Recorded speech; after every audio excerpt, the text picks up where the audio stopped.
chapter 231 of Shrimadbhagavatam, the killing of Satrajit.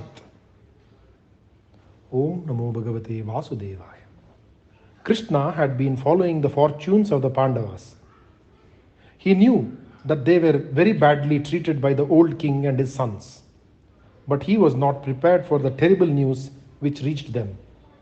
News came to Dwaraka that the Pandavas with their mother Kunti were spending a year in the city by name Varanavata at the wish of Dhritarashtra. When the year was nearly over, the palace in which they were staying had caught fire and all of them were destroyed by the fire.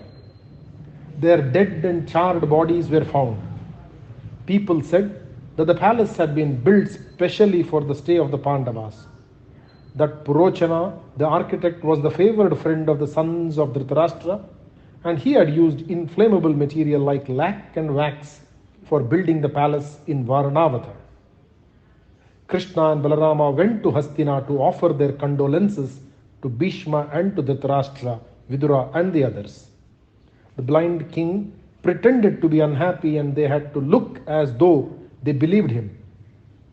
Bhishma was very unhappy and he was heartbroken.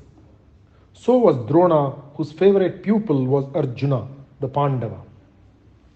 Krishna saw that Vidura did not look as sad as he should have done, and he guessed that the Pandavas had escaped from the fire and that they were in hiding somewhere.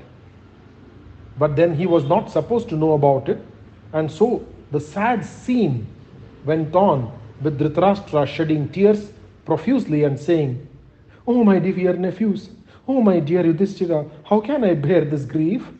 Duryodhana was sitting quietly and he did not pretend to be unhappy or broken hearted.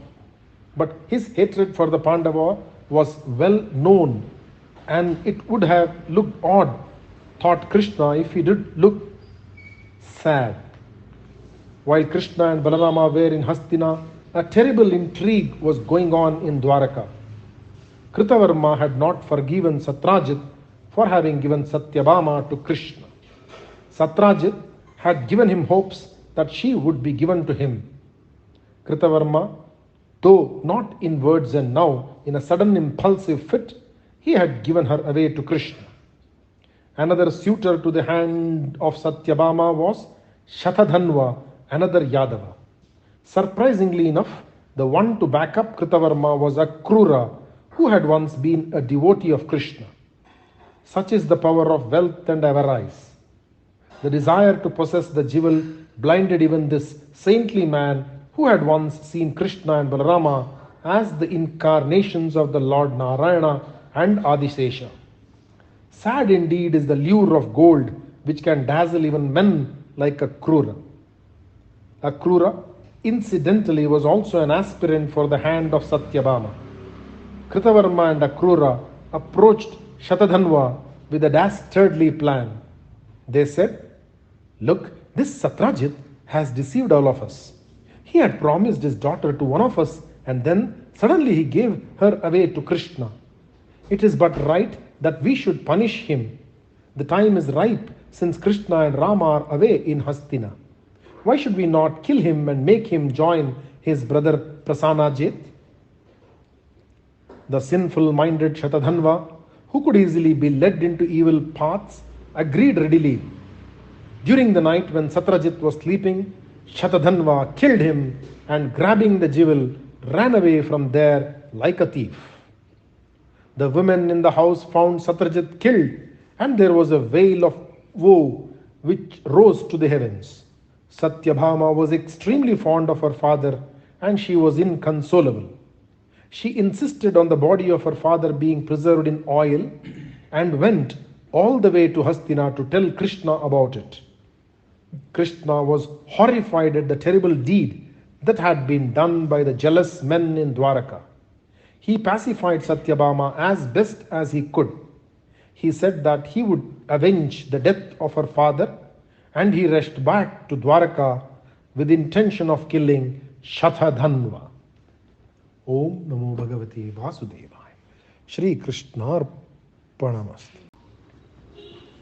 chapter 232 of Shrimadbhagavatam, Shatadhanva. Om Namo Bhagavate Vasudevaya. Hearing that Krishna was coming back to Dwaraka with wrathful eyes which were spitting fire, Shatadhanva went to Kritavarma and said, "You are the one who instigated me to do this dreadful thing. It is up to you to save me from the fury of Krishna." Kritavarma would not accede to his request. He said, "I dare not oppose the terrible brothers and lose my life. I have been told that they are incarnations of God. I will not do anything to displease them.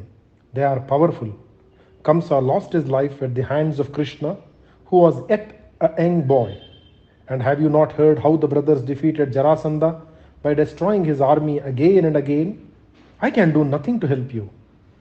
Shatadhanva was shocked by the behavior of Kritavarma, who was the one who had made him commit the terrible crime. But he had no time even to quarrel with him. He asked Akrura to aid him in his hour of need. He too proved a broken reed. Akrura became sanctimonious and God-fearing. Suddenly, perhaps it was a pose he assumed, or perhaps it was because he was repenting for his momentary lapse.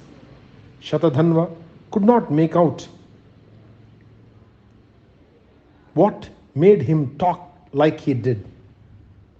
Akrura said, "Look, my friend, which man in his proper senses will invite the anger of the terrible brothers? Krishna is the Lord of Lords. He is the Parabrahman.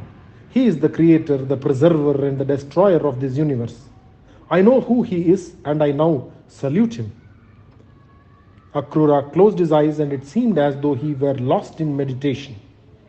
Poor Shatadhanva did not know how, did not know what he should do. He said nothing. He placed the jewel in Akrura's lap, and jumping on a horse which could cover 100 yojanas a day, fled from the spot as fast as he could. Balarama and Krishna followed him in the chariot which Daruka was driving. When he reached the outskirts of Mithila and the gardens skirting the city, Shatadhanva's horse fell down dead. Leaving it there, he began to run desperately. Krishna jumped down from his chariot and ran after him. He caught up with him very soon, and using his chakra, Krishna cut off his head. When he was dead, Krishna looked for the jewel among his clothes and could not find it. He went back to his brother and said, "The killing of Shatadhanva was unnecessary. The jewel could not be found on him." Balarama said, "Do not acquit him so easily, Krishna.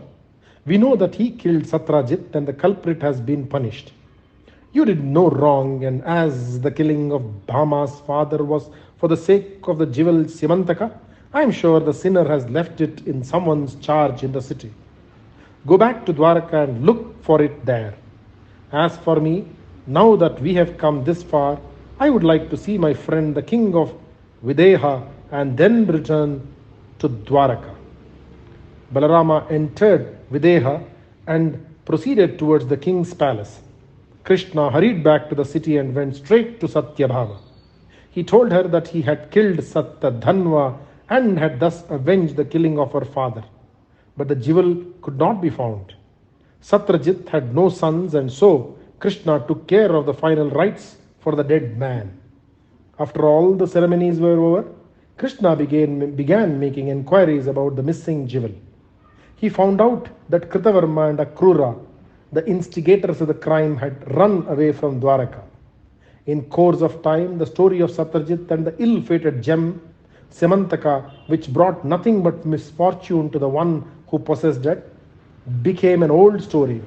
Everyone began to think less and less of it, and finally no one spoke of it. Om Namo Bhagavate Vasudevaya. Shri Krishna Arpanamastu.